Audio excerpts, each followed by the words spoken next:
Then I went into what was called the dirty utility room to make sure it had been cleaned up from the shift before. And I heard a sound that's imprinted into my heart.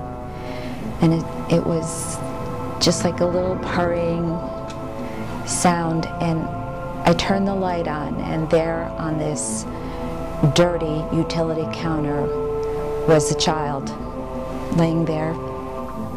And he said that it had been born alive and that the nurse had had to do something. Our clinics were caught by the CBS affiliate in Dallas, Texas at that time, attempting to do abortions on women who were not pregnant. And that's when it really hit home for me, that this was a life growing inside of me. And when they showed me just a little flicker on the screen and they said, "That's your baby, and that's your baby's heartbeat." When you teach a generation that at the very beginning of life, life is insignificant, then as they get older, they could very possibly have the mentality that no life is significant. And thus crime goes up and the respect for the elderly goes down. How can we believe in that solidarity when it comes to rescuing people from natural disasters or poverty or disease, and somehow have a blind spot when it comes to the children in the womb? Obamacare is going to enshrine abortion and rationing of health care in our society for generations to come if it is not stopped. This is the most dangerous threat to human life that this country has ever seen. The founder of Planned Parenthood, initially the Birth Control League that became Planned Parenthood, Margaret Sanger, was a colleague and an associate of people who were closely connected to Adolf Hitler. See, for many of these people, they know that they're killing a human being, but we're just animals, and we have a right to do what we want to do, don't we? Don't we own our bodies? I mean, we're just here as a result of natural processes.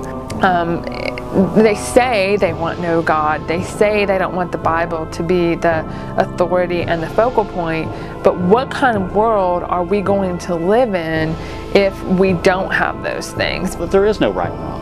That you can go out and abort, that you can go out and kill other people. There's so many problems with an evolutionary worldview that it actually causes major moral decay. That we hold these truths to be self-evident, that all men are created equal, and are endowed by their Creator with certain unalienable rights. Among these are life, liberty, and the pursuit of happiness. I knew I'd been involved in the murder of 35,000 babies.